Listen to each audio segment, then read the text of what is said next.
యుగమునకు ఆద్యంతమై అమరలోకాన శుద్ధులతో పరిచయమై నన్ను మహిమరచి నేనేమి చేసేదను.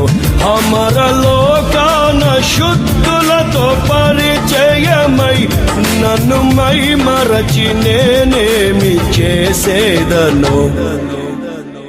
యేసయ్యా నా ప్రాణ ప్రియుడా, మనగలనా నిన్ను వీడి క్షణమైన నీ ముఖ